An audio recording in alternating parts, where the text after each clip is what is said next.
This episode of the BeanCast is brought to you by Asana, the revolutionary platform to manage all your projects more easily and effectively. For your free 30-day trial, visit asana.com/BeanCast today. Bandwidth provided by Recursive Squirrel Interactive. Transcription services provided by transcribeme.com. Episode 526, An Analog Response.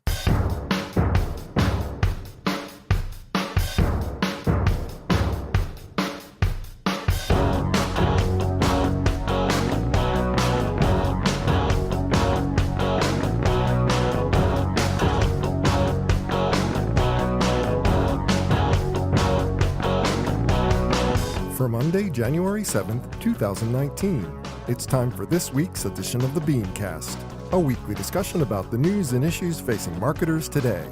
I'm your host, Bob Norton.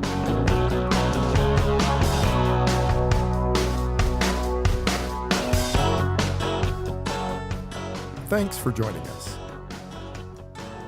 Digitization. It's the guiding force of retail's future and a concept often discussed. So it can seem counterintuitive that retailers are now bolstering their physical presence. How is this the culmination of our digital marching orders? Tonight we'll discuss. Also, why sports and social are such a perfect marriage. Preparing for AI-fueled cyber attacks. Whether agencies are cool to work at again. Plus this week's Ad Fail 5. That's the lineup. Let's meet tonight's panel. Thanks for joining us for this week's BeanCast. I'm Bob Norp, and with me on the panel for this evening, we start with former top-level agency executive turned innovation consultant, the one, the only Ms. Rose Cameron. Rose, welcome back. Tra-la! Greetings, Bob. Happy 2019. I love your greetings. Always the best. Well, also with us, we have the head of U.S. brand strategy from Ogilvy, joining us again for the second time, Mr. Jason Lonsdale. Jason, hi. Hey, Bob. Thanks for having me back. Happy New Year. Happy New Year to you as well. Now, next up, we have an agency vice president of product design right here in New York, Ms. Jerlyn Thomas. Jerlyn, hi. Happy New Year, everyone. Happy New Year to you. And last but not least, we welcome the president of Clarity Fuel, noted author, speaker, and consultant, and someone who I've wanted to have on the program for, 7 years, Mr. Steve Woodruff. Hi, Steve. A pleasure to be here, Bob. Thank you so much. Yeah, my pleasure to have you on. Well, I want to start this topic talking about something that we've discussed many times on the program, but never in quite this fashion. When we discuss retail, we often focus on the digitization of shopping. But the most fascinating thing about the coming year is that there's this real move to the physical, and we've been talking a lot about that in 2018. Rose, what is driving this move toward the physical, and does it make long-term sense, or is it just a stepping stone to get to that place where we have digital nirvana and everything is digitized? What's your thoughts on this? Boy, when you brought up this topic, Bob, I was like, do we have 2 hours? I don't think we do, so I'm going to try and talk line it. We have come to this blending point now of the virtual and the literal. And I think that's what we're seeing. I don't think that this is a short-term situation. I think this is actually a balancing situation. And you see it in some of the top retail establishments, and you see the new strategies taking hold. So what do I mean by that? So you've got this demand for people, if I'm going to get off my tuchus, and I'm going to get in my car and I'm going to actually physically go somewhere, it's got to be a destination. I've got to have a deeper brand experience, right? So you see an aspect of it that's around that. And they're very much learning from destination stores like, Apple New York or Muji Tokyo or Samsung 837 New York City or Lego London or Burberry London, where you see the blending of both the digital and the physical in this experience that you can't get anywhere else. But that's not really scalable, right? When you look at something like this incredible site in New York for Apple that's got 24/7 access to that kind of style and service substance of Apple in this iconic one-of-a-kind location, you can't necessarily scale that. But I think what they've done there is they've done a lot of learning about where the physical is important versus the digital. And so what I'm seeing is Amazon redefining a lot of things and other people picking it up. What I mean by that. So they're redefining localization, be that at the community level, creating community in these spaces that will differentiate. And you see that with Amazon's books properties, where they're creating spaces where people engage with their community. Supermarkets are responding to this because the template is not working anymore. So we, for example, have client Lowe's Supermarkets who's actually developing the design of their new stores with their consumers at the regional level, at the local level, so that what they're offering up is actually an experience that can be ritualized on a local level. Or you're seeing people. Okay, let me stop you for a second, because I know you have a lot more to say, but specifically that element of this physical manifestation in a digital world is the most problematic, because what we're creating are these one-off experiences. Like, say you're using Lowe's as an example. Lowe's the supermarket, not Lowe's the hardware store, but Lowe's is creating store experiences that meet the needs of the local community, which sounds fantastic, but it's not really scalable. And, the same with Apple. Apple can make a great experience for people in New York or Tokyo, but, when they're talking about Greensboro, North Carolina, you're talking about a strip mall. You're not talking about this fantastic experience. So there's got to be a kind of a balance between this, unique experience that we're trying to create and the fact that retail as a physical model is just not scalable anymore. It's not. And I think that's why you see a lot of people scaling down, saying, okay, where do we need that physical interaction? Where can we actually produce community? Where can we produce best of, which we know are all elements that will drive people into a destination? Where do we absolutely critically need physical locations so we can have physical interactions? For example, I think of the expert service and demo of complex products that Amazon is doing in, say, Whole Foods or Kohl's. That's how they're leveraging their acquisitions of those stores, right? So, all of those things are coming into play. And then there's that whole blending of the digital with the physical space. I don't know if any of you guys have gone to Amazon Go in either Seattle or San Francisco, where you literally check in with your mobile phone. You've got to have your Prime status to do that. You go in, you pick things up off the shelves, cameras scan your activity, and 30 minutes later, after you've walked out of the store without paying for anything, you get a receipt. So, very much those. And the thing actually that is exciting me the most, and I think will have the largest impact, is the shift that I'm seeing in stocking and distribution. Because before it was a situation where you earned your space on the shelf in a physical space. Now what we're seeing very much is people earning their place on the shelf by their web performance. So whomever actually has the greatest sales, be it physical or web, they are coming to a point where they're lowering the SKUs so that the best-selling products actually get. But it's not just. Place on the shelf. I think your point is well taken, but we need to also say that it's not just about sales that's driving the decision about putting, objects into physical stores. It's also based on, what's the most photographable? What's the thing that's going to create the most conversation? What's the thing that's going to spark imagination and get people to come in? Raw sale numbers aren't exactly what's driving most of these decisions, right? It's all about how can we amplify the brand's story through physical products. In some way. So, for example, if you look at Amazon's 4-star, that is stocking, their 4-star stores are only stocking the highest sales or rated products, right? And that alone is getting them a lot of buzz. Right, right. But So, you just said it, it's about sales and ratings, it's yep, about attention. And I it's think a combination.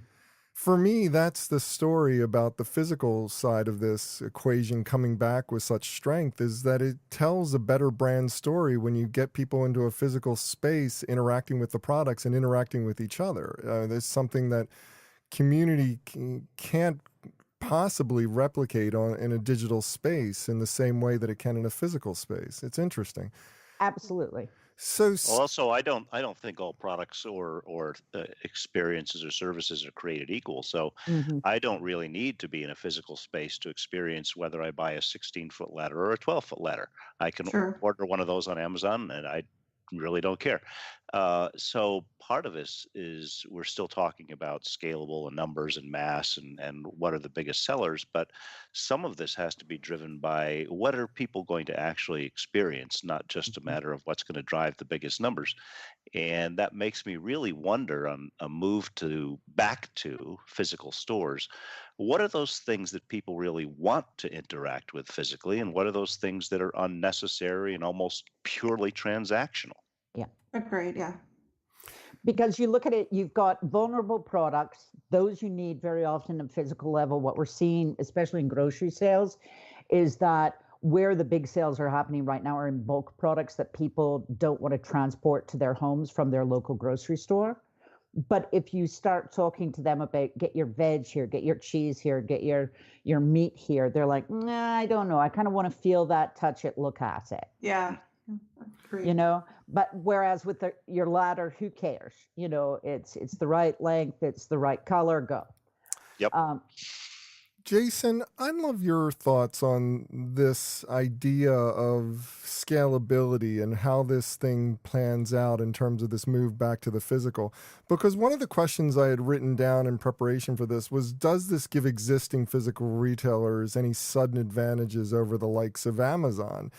And having listened to this, it doesn't sound like the Walmarts of the world are being given a lot of advantage with their scale and sheer size, that they may need to reimagine what the physical retail world looks like in order to fully digitize what, yeah, boy, I can't even say that word, digitize, their experience. What's your thoughts on that?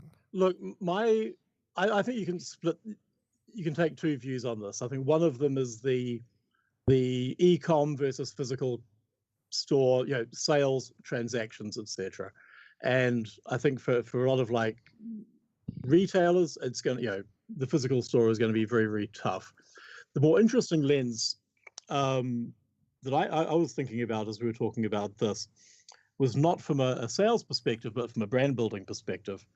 And it reminded me of, there was a great Lee Clow from TBWA was asked in an interview some years ago what, in his opinion, was the most powerful Apple commercial or advertisement created.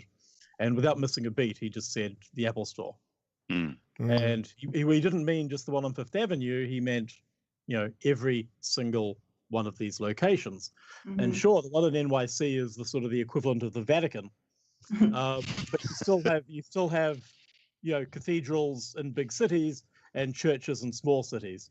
And I want to stop you there because that's people go to work with the product. Yeah, that's so true about what you just said about the cities versus the rural or the suburban areas. It's just like so much of the innovation going on around this move to digital in the first place was driven by the city dweller who couldn't get around as easily, couldn't get packages easily from one location at a store to another location at their apartment.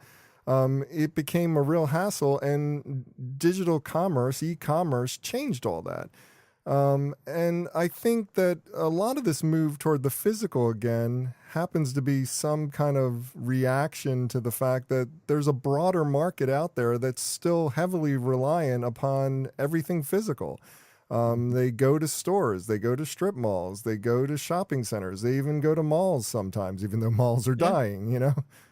Look, absolutely. And I think that as, more and more of our life is lived through a, sort of 4.5-inch screen, I think everyone is feeling a need for more, real world, like the new Nike store in New York is a great example, right? Nike has got a phenomenally well-developed e-com business, 2 separate apps, one for your sneakerheads, one for your more mainstream buyers, and they've just spent a ton of money building this super high-tech cathedral to just do it on Fifth Avenue, and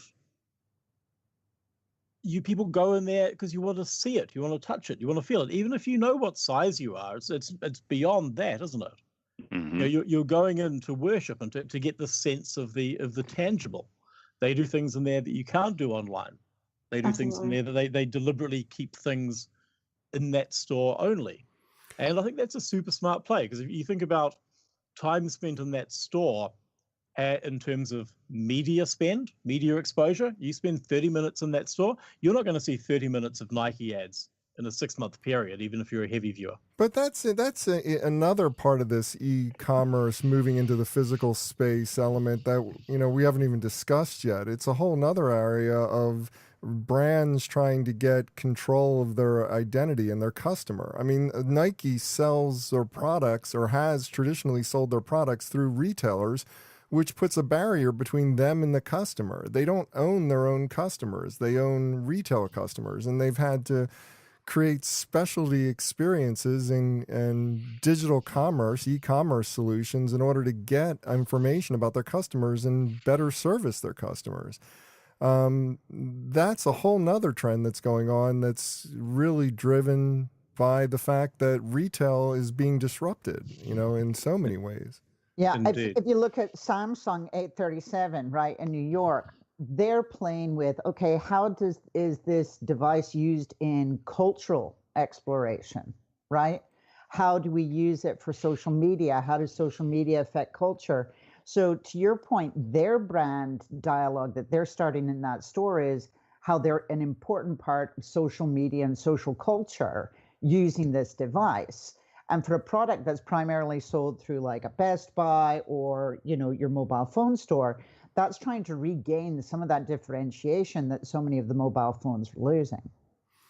What are you guys seeing out there in the marketplace that's most interesting to you? Jerlyn, we haven't heard from you yet. What's your thoughts on this? Have you seen any kind of moves from a digital retailer or an e-commerce retailer into the physical space that's particularly interesting to you?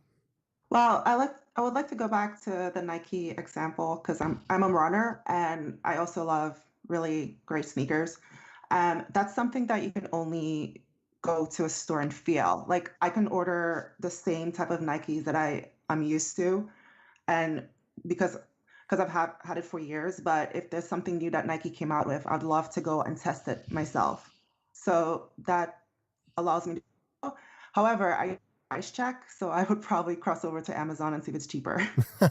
And I think that a lot of these retailers moving into the physical spaces accept that. I mean, they accept that, people are doing cross shopping, they're showrooming, and that's the whole point of the digital world moving into the physical world. It's like giving you a power to see the product, interact with the product physically, and then buy it however the heck you want. As long as the sale is happening, they're gonna still capture the sale, or at least that's the theory. Yeah. Anybody else see anything interesting that really, really floats your boat and that the listeners might be interested in hearing about? I'd like to actually ask Jason, it sounds like from what you're saying, maybe one of the things that we're really looking at is more of a brand attachment and advocacy. The physical experience isn't so much selling stuff, but it's providing that place of worship and providing that direct attachment of the brand to the consumer. Where they buy the sneaker is not all that big a deal, as long as they have these positive feelings and experiences that I've been to the Nike temple. Absolutely. do you think that, at least for big brands, that that's going to be a growing trend? Because I know for lots of small places, little restaurants that have their own culture, their own feel, and they end up with these fanatical advocates. I am one of them, of a small restaurant here in Nashville. It's a little place called Lovelace's Cafe, and I wrote it in my book. And it's not a chain, and it's not Nike. But it's a place that ends up with fanatical attachment to people that want to come enjoy the biscuits at the mothership. I'm writing that down, by the way. Yeah, but that goes back to the original problem that we talked about right at the top of this topic, which was that this stuff is not really scalable.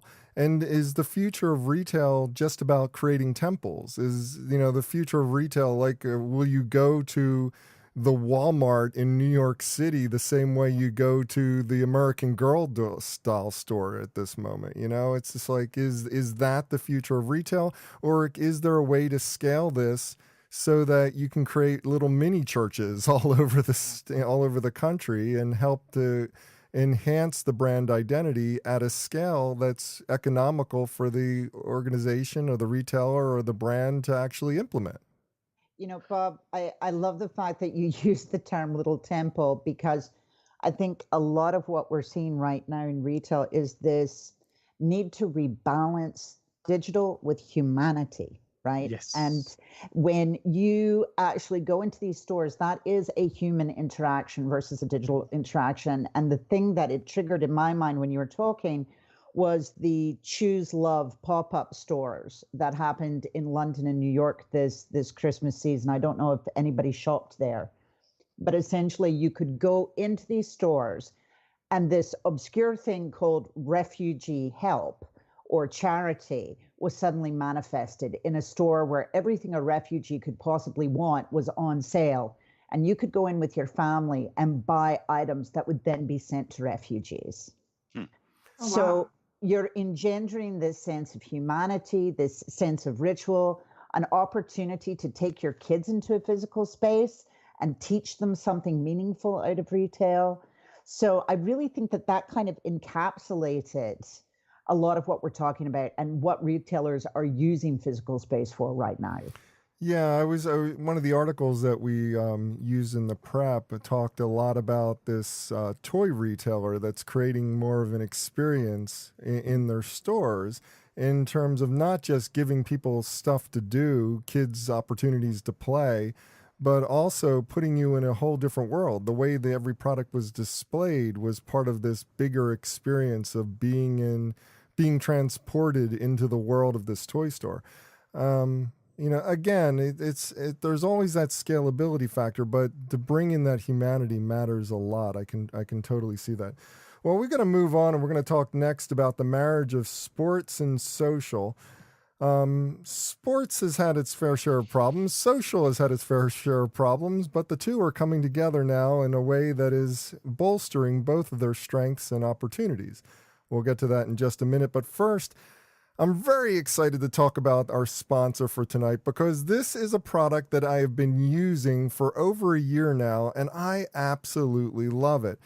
And my question to you is, how do you manage your projects? More specifically, how do you avoid the hassles of duplicating efforts or not knowing what everyone has done so far when you're trying to get a project off the ground? Well, Asana is one of these tools that is going to absolutely transform the way you manage your products. It's absolutely fantastic. I love working with it. As some of you may know, I've been helping a startup called 16 Zeros. I've mentioned them on the program before. And I was introduced to this product, Asana, while I was working on 16 Zeros. Anand, the head of that company, was trying to find a better way to manage all the projects and manage all the to-do lists. And I found it to be the easiest way to list out what was needed to do on every website change that we needed to implement. It helped us to get organized on what kind of marketing needed to be done and what kind of messaging needed to be created as we went through the exercises of understanding the brand and how it should get off the ground. It was just amazing. It gives you these easy tools for creating tasks. It gives fantastic, excellent management skills, management tools in the back end so that I can figure out where everybody's working on a project at any given time. And for me, the most exciting thing about this is the apps. I mean, they have put together a fantastic suite of apps. An app for the iPad, an app for Android devices, an app for iPhone. Everything's native, everything works seamlessly with each other, and it's a fantastic way to look at where the project is at any given moment and see where people are currently working and where they have actually achieved results. I absolutely am one of the biggest fans of this platform, and I hope that you are too. And I'm not alone in this praise of them, because Overstock uses them to manage their partner relationships. And you got to imagine that Overstock is a pretty complex organization with a lot of complex partner relationships. They're using this to figure out where they are in any given project at any given time. Tribeca Film Festival uses them. And, Tribeca Film Festival is an incredibly complex series of events at theaters all over New York City. And you're talking about not just trying to get people on board for seeing the films, but you're talking about managing security. You're talking about managing ticket sales. You're talking about managing advertising. There's so many things that go into planning an event. They're doing it all on Asana. More than 1 million organizations in 195 countries across the world use Asana. And teams that are using it are reporting things like 45% more productivity. 82% of customers say Asana gives their team increased clarity. 80% of customers say Asana increases team accountability. You want to give your marketing team everything they need to work more productively and turn all the ideas, all the projects, all the marketing programs that you are currently working on into results that grow your business. And I'm going to give you an opportunity to try Asana free for 30 days. Get started at asana.com/BeanCast. That's asana.com/BeanCast. Now, Asana, I think I've gushed quite enough on this, but it's what I use, and I think you're going to love it too. And we thank them very much for their support of our show. Well, social media has had its fair share of problems recently. So too many of the sports in the U.S. have been plagued by scandal, controversy, and shrinking viewership. So it seems unlikely that combining the two of them even more closely would solve either of their problems, but that's exactly what may be happening. Jason, how are sports and social propping each other up, and is this really showing a legitimate way forward for them both? What's your take on this story, this interesting story that we found? I've got two takes on this, and I'm going to split social media into its two component parts. On one hand, let's talk about it as a media channel. It's no mistake, overall TV viewership is in slow decline. We all know that. There's been 1 million articles written about it. I don't think it's a death spiral, but it is a stat. As that is going down, more people are watching more content on other screens. Or even in the case of my 9-year-old son, who loves the NBA, he watches highlights from NBA games on the TV via YouTube. Now, is that he's watching NBA through social media? As far as he's concerned, though, it's just another way of watching the content. So I think there's a real swing and roundabout thing here when it comes to watching the content. I think a lot of the clubs and the leagues have figured out that content is actually what they're in the business of. There was a great quote in the piece that you forwarded that we were talking about from the head of digital for Real Madrid, who said that they are in the business of being a content company, not a football club, which I thought was kind of an interesting pivot. So on the media side, I think it's a match made in heaven. I think we have short attention spans. It's much easier to watch the highlights reels. You don't have to have an ESPN subscription on your cable. You can go to it as and when you want. You can follow the team you want at the time you want. It's the perfect use of on-demand video through social channels. So I think on that side of it, it's fantastic. Once you start getting to the social aspect of social media, I think that's when it gets maybe more complicated and more interesting, because that shouldn't just be about eyeballs. that's about intimacy, and it's about access, and it's about connections. And it's no mistake that out of all if we macro this up to a sort of a sports and a league level, it's the NBA who are triumphing at this aspect of using social, right? They've figured out that you have to give up control to gain influence. It's kind of I think the first rule of success on social media. And the NBA has been fantastic at that. The NBA, maybe not coincidentally, is a sport that is about players, not about teams. It's about the individual. And again, that lends itself brilliantly to social channels. Again, I follow a number of players. I don't follow any teams. I don't follow the NBA. And I don't think I'm unusual in that. So I think from that aspect, I think I think it's complicated patently, but I think I think you hit the nail on the head though when you're talking about the specific players that you're a fan of, and that's the key word here is fan. I think that this opportunity for people to express fandom is an ongoing concept that continually get ignored by marketers for decades. I mean, Mike Manello talks about this all the time. Mike over at Campfire, who's been on the program a number of times, worked on the Blair Witch Project to get that off the ground, did amazing research into what it takes to captivate, motivate, and engage a fan community. And, one of the things that we forget about in marketing is that if you have a true fan community, not just creating a fan community, but have a built-in fan community, like a sports team or a fan of Kobe Bryant or whatever the player is that's out there right now. I have no idea. But I mean, captivating and encouraging and motivating and engaging that fan to be all the fan that they possibly can be is something that sports is particularly good at.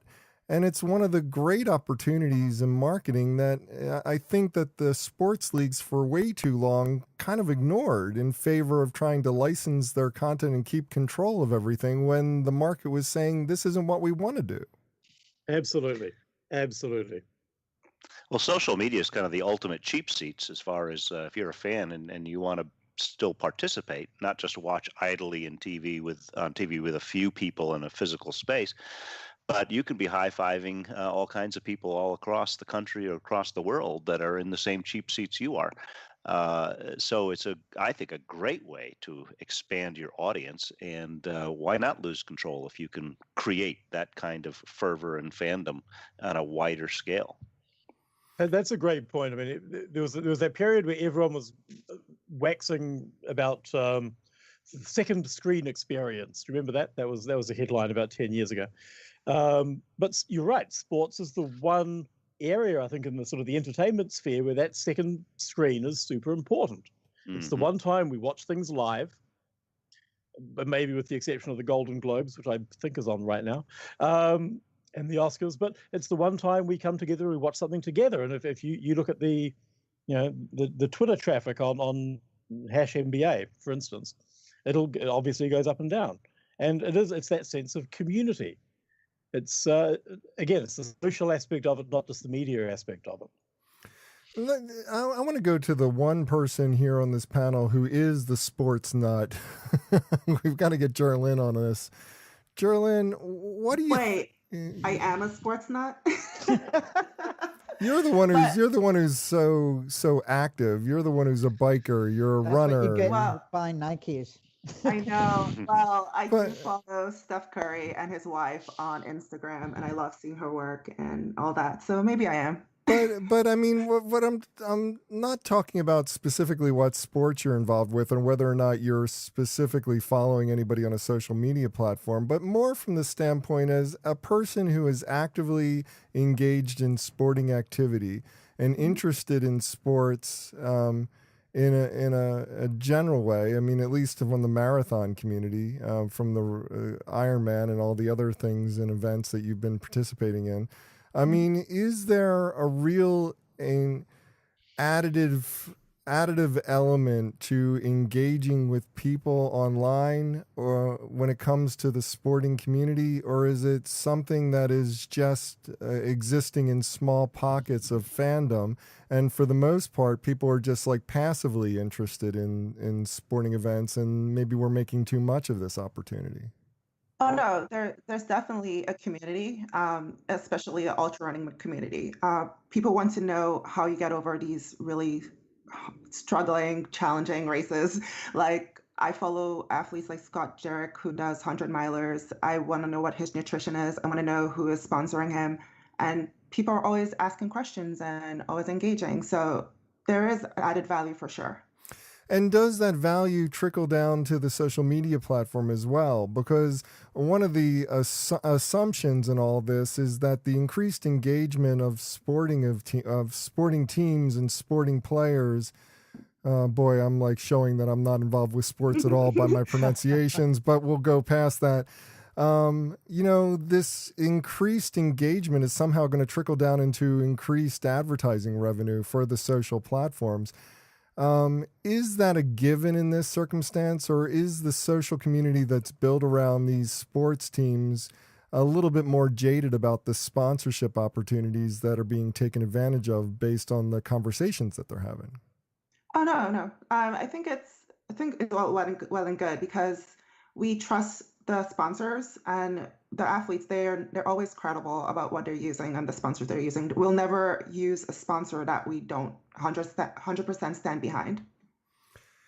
Rose, I'd love to hear your thoughts on what other opportunities the social nets can better capitalize on. Because if we assume that the whole thing about this is about fandom and that they're tapping into a real fan phenomenon where people want to engage with other fans, where they want to engage with the people who are actually producing the content or producing the sporting events or producing the films or whatever, is there a lot of opportunities still left on the table that the social nets are not taking advantage of, and how do they take advantage of it in order to create new sponsorship opportunities and increase revenue?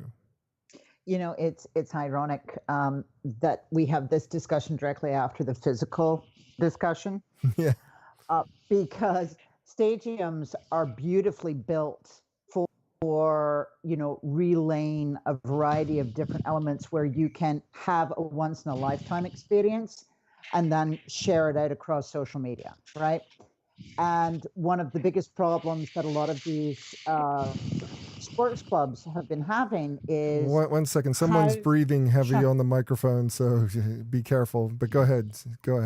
Okay. Rose. So a lot of these guys, these clubs are saying, okay, how do we make the stadium and actually coming to the games, physically to the games, attractive to a new generation, right? So many of the conversations that have been happening with regards build-outs of new stadiums, build-outs of new club environments are, how do we involve the social into our physical environment so you can do the bragging rights? Is there a level of interaction that we want these people to achieve that will designate them as a high investment fan or a high broadcasting fan? And how can we leverage that? And what moments can we build into our overall experience design to actually capture those moments and then have our fans be the distributors? So we're seeing a lot of that in discussion.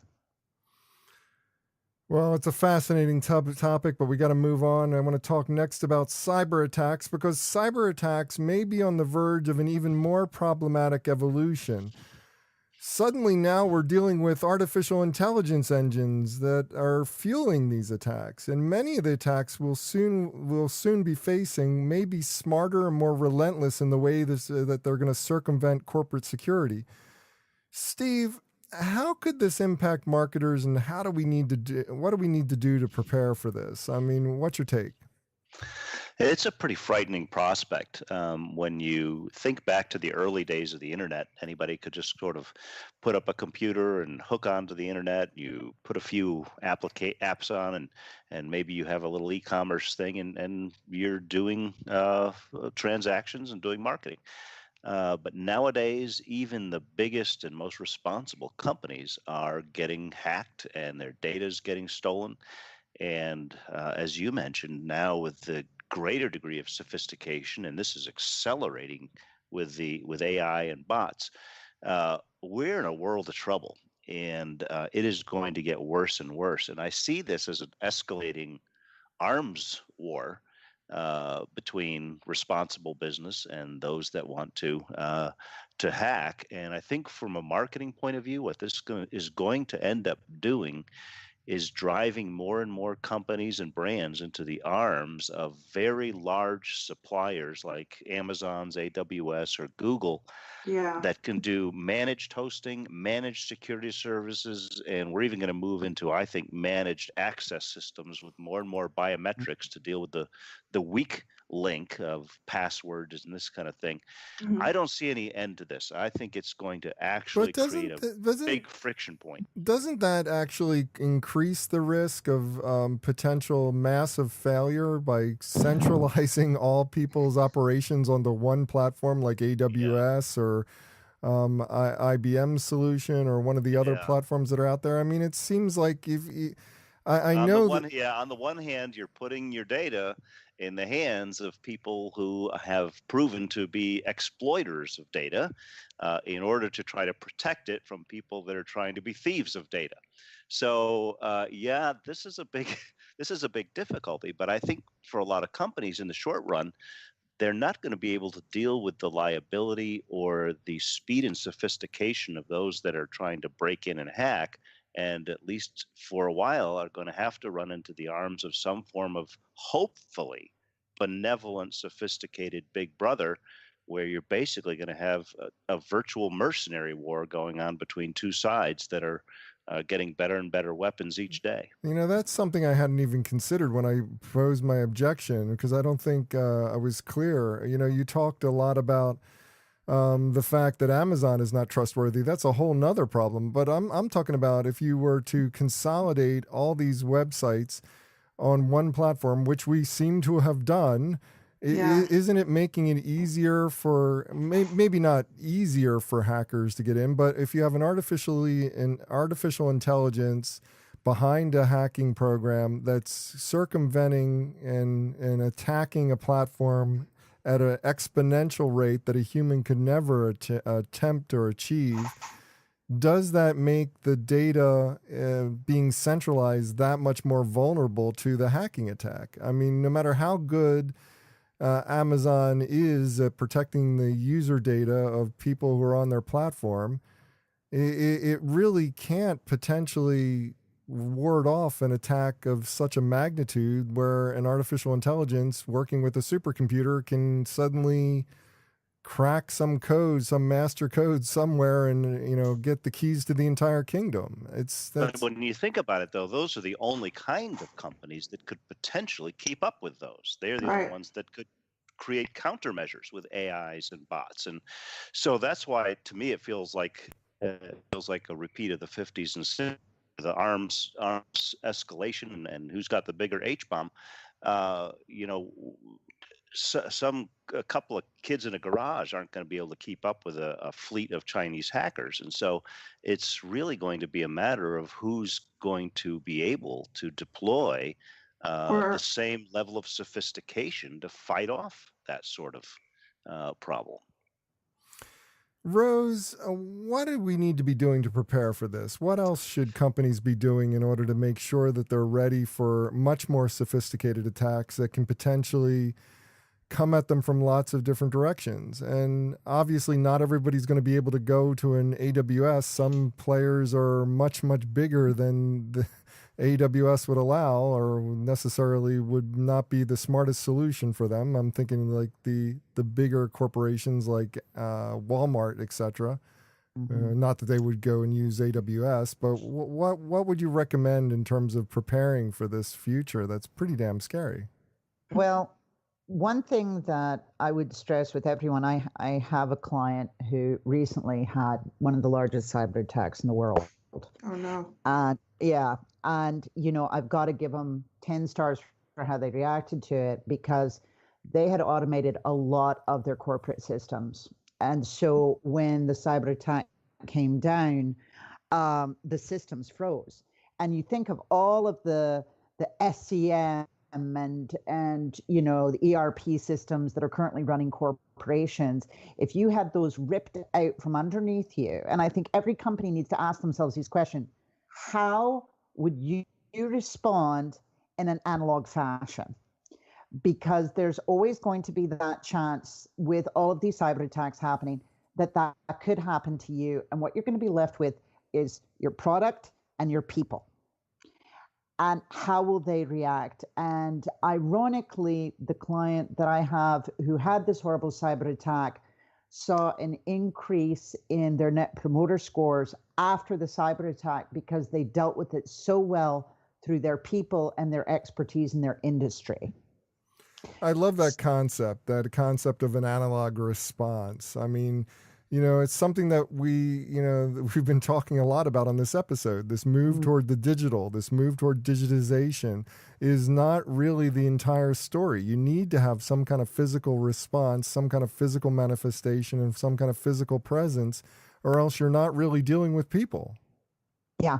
And you have to have a plan. You can't just hope that your little bots are going to fight their little bots. You've got to have that human component in there. And if this happens to one of our customers, what's our response? Who would we delegate their work over to? Because the reality is, in some circumstances, you won't be able to do everything that you've been able to do with your entire digital infrastructure up and running properly. So who are your trusted partners that you hand them over to in the short term? Because when you do that properly, the clients come back. Mm-hmm. Yeah, it's all about making sure that you're handling things in a way that treats your customers absolutely right. And it goes back again to what you said at the beginning, Rose. I mean, it's about humanity. It's about injecting humanity into the experience at all costs. And keeping their best interests at the forefront of your corporation, right? The best interest of the customer is very often the best interest of the enterprise, your company. So how are you keeping their best interests at the very forefront? And that's everything from data privacy to transactional security through to biometrics. I mean, it's all the way through. Great points. Well, I got to move on to our last topic. We're running out of time. For a while, it was hard to attract top talent to the agency world when the allure of tech equity and startup fever was calling. Now the tide seems to have shifted, and suddenly agencies are kind of getting cool again, Jerlyn. So what's driving this? And is it here to stay, or is this just a practicality and a pragmatism on the part of people who need jobs? I'm going to say practicality, but I'm going to talk about it hypothetically for a bit. Let's consider the journey here with some economics. So agencies weren't attractive when they avoided investments to disrupt certain parts of the market, like, say, Airbnb or Uber. It was easier back then to come up with ideas and gain capital from venture capitalists, since that was the trend. And everyone was searching for the next big idea, and VCs could jump on it. However, I feel like the market is more saturated now with more idea people with potentially no structures that the agencies have. So it's getting more difficult to compete. And I read the article that you sent over, and the article said these marketers are searching for a renewed sense of purpose, community, and variety in their work. At the same time, agencies are pursuing them for their highly sought after skills, giving them the power to command salaries they were making in tech. And I think we're at a time now where agencies can give us better salaries. So that's why some of us creatives are back. Because Bob, I did work at a startup back in the day.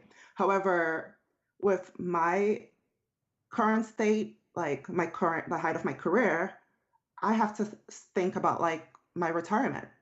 And not only that, like the agency becomes my family. So I probably won't find that at a startup where everyone's looking for the next big thing. And I'm competing with people who's straight out of college, but they probably don't have that structure. That's such a weird characterization, and I totally believe you, but it's such a strange characterization to hear that the startup world is less familial than the agency world. Because in my background, the startups I've dealt with have been much more They've been since they're so small, they tend to run like small dysfunctional families, as opposed to the agency world, which tends to be a little bit more cutthroat. So you're saying that the agency world is the more familial relationship these days? At least for where I am right now, because we have more like agile teams. A lot of the startups I'm more familiar with tends to want to be the next Facebook, and when Facebook already exists.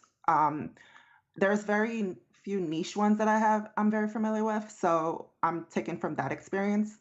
The agency I'm currently at, we have that budget for R&D, which I never found in some startups, and it was all about reaching our numbers, and it's not so much where I am right now.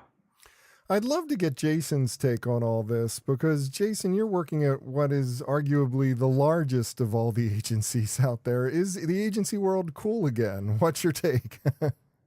Yeah, look, I think it's been an interesting roller coaster for the last decade or two in agency land. And I know a lot of people who've gone client side, tech side, startup side, and come back. Mm-hmm. And two stories I keep hearing, and they're related, I think. One of them is that they all of a sudden realized that the wonderful big marketing job they'd been hired to do was really sales function. Right. and that there wasn't there was no great belief in marketing, and certainly not in brand marketing in the Valley. Mm-hmm. I think a lot of people got disenchanted with that. And I think the second and related point is a lot of people missed the creativity of an advertising agency and the wide-ranging creativity of an advertising agency, where we're not just trying to find a creative solution for the app that our company has developed. Mm-hmm. We have all the tools at our disposal, all the channels at our disposal, all the thinking at our disposal. And I think agencies have figured that out. At Ogilvy, where I am, we've collapsed. There used to be 101 P&Ls. Mm-hmm. We're now one P&L. So Mm-hmm. we, without having to have a nightmare of running up job numbers, I can go and find experts on everything from digital to social to customer engagement to media to research and insights. You name it, we can find it. Right. And I think the smart agencies have realized there's a lot of power in the cognitive diversity that they hold, and that's attractive to clients, and it's certainly attractive to employees. Yeah, That's a really absolutely. interesting thing. You know, I think that's maybe one of the factors that drove agency people away from the business into the startup community, not just the hope of riches, but also just the simplification. And that the simplification going on within agencies in terms of things like simplifying P&Ls, that's got to be attractive to someone who doesn't want to deal with a lot of the, frankly, BS of big corporate America, and just wanted something a little bit more easy to understand and a little bit more attractive to their sensibilities. Absolutely. I mean, all the great people who work in agencies, and there's many of them, they're there because they want to do kick-ass creative work that is effective for their clients. Mm-hmm. And I think smart agencies are managing to get out of their own way and focusing on making that happen rather than focusing on bureaucracy that stymies it. Yes, absolutely. Don't you think in some ways, Jace, because Jason and I've kind of grown up with each other in the industry, that there was probably a time when a lot of these tech execs were in agencies going, my God, they don't get it and they're not moving fast enough. And I'm so frustrated with this agency I'm working within. Mm-hmm. I'm going to realize myself, I'm going to go out into the startup industry and I'm going to make this happen.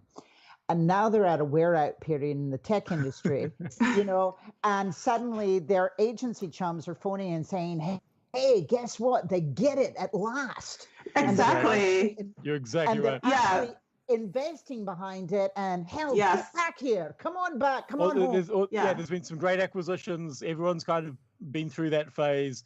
Agencies are now more, well merged and well integrated. Mm-hmm. Yeah. I feel like you're absolutely right, because I noticed that in my agency as well. Like they see the articles where this is a top company to work at for 2018. They see what they're doing and they want to invest in this position and draw us back. Mm-hmm. Well, with that, it's time for the Ad Fail 5. But before we get to that segment of the show, I do want to take this quick opportunity to thank my guests again and allow them to each do a shameless plug, starting with Rose Cameron. Not sure where you can find her, but I'll have her LinkedIn link on my website. Tell us what's going on in your world, Rose. What would you like to promote? Oh my gosh.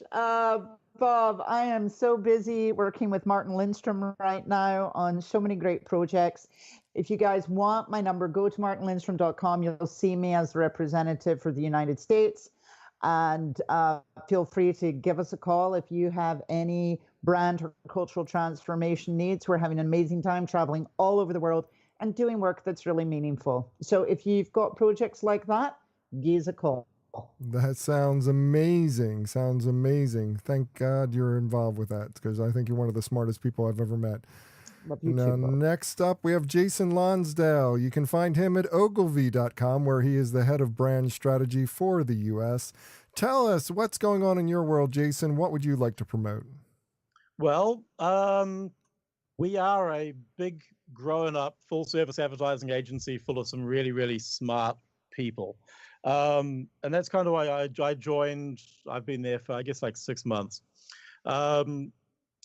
So we're a big agency. We've always got room for a new client or two. So if you've got something that you want to be interested in talking to me about, jason.lonsdale@ogilvy.com.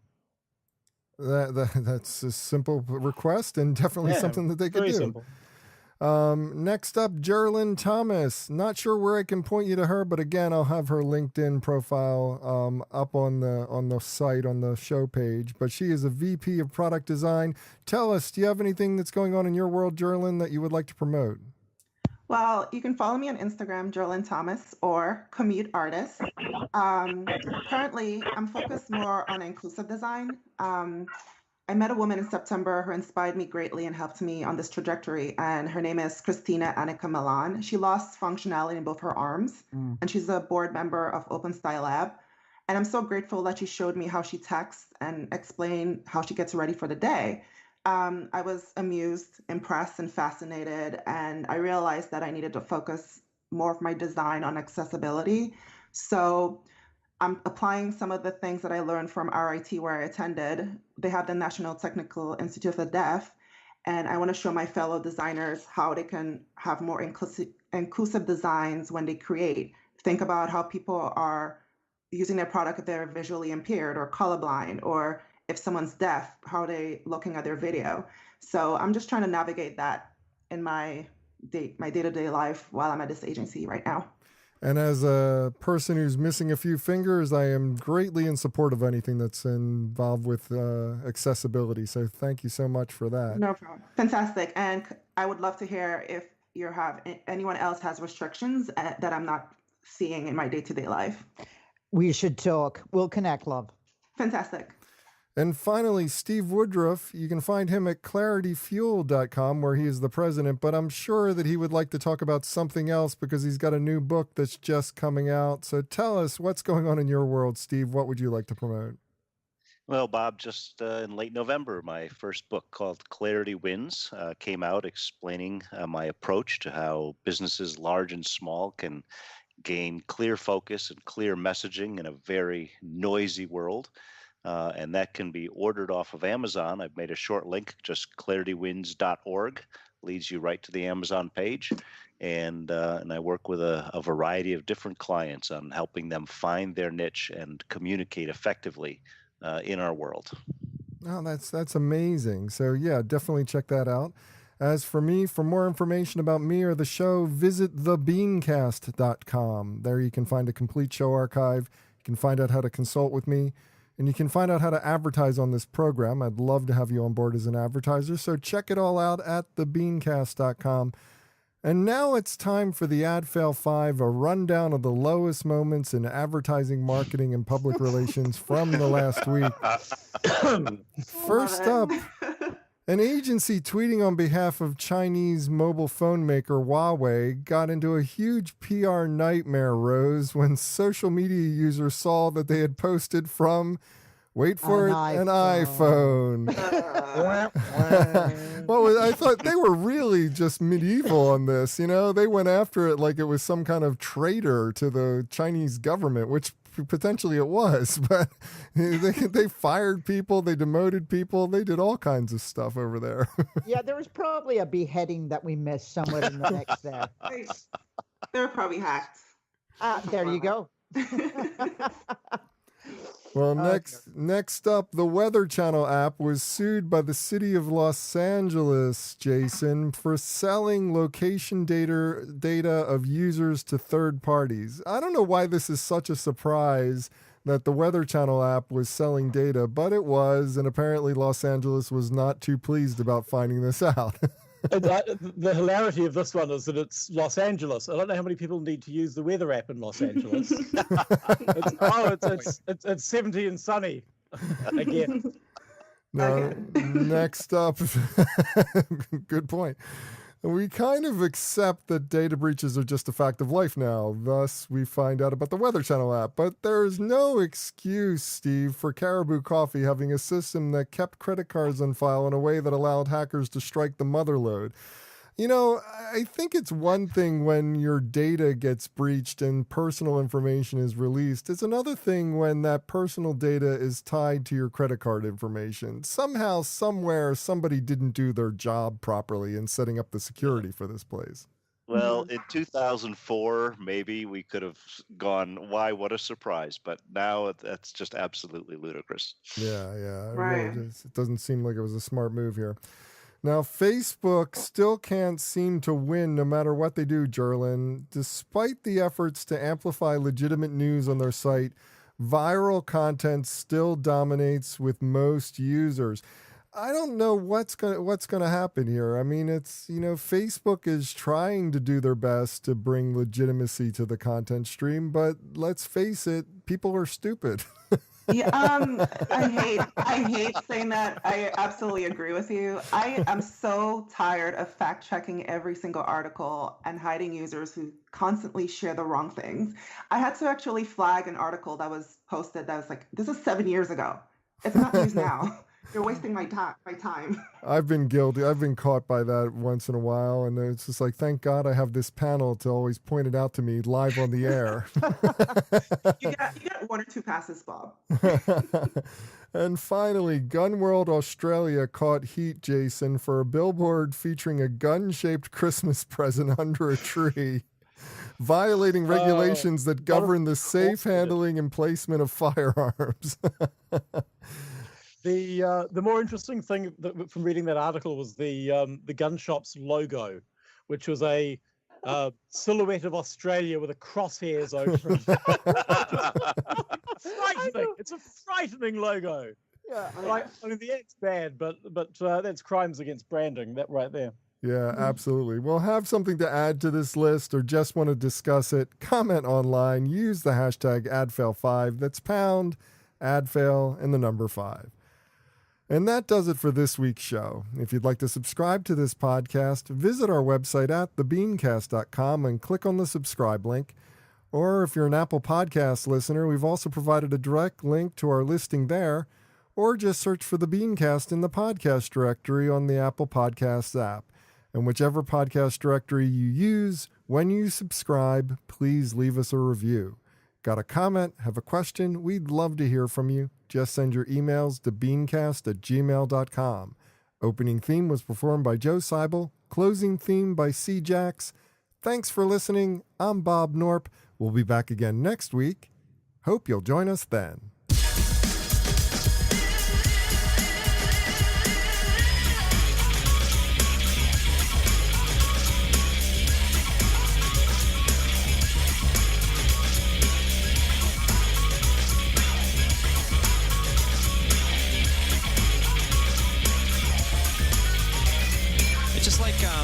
You know what I mean? It's like if it's, you know what I mean? I don't know, man. It's just like, okay, it's like, you know what I mean? Like, it's like totally like that. It's like, I don't know, like if it's, you know, it's like, you know what I mean? Yeah, it's just like kind of, it just seems like it's just like almost exactly.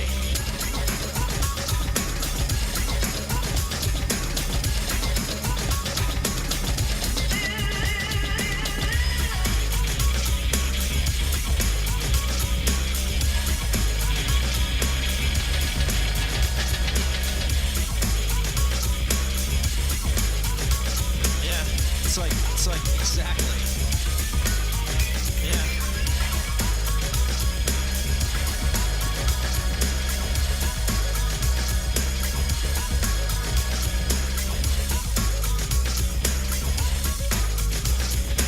You know what I mean? Exactly.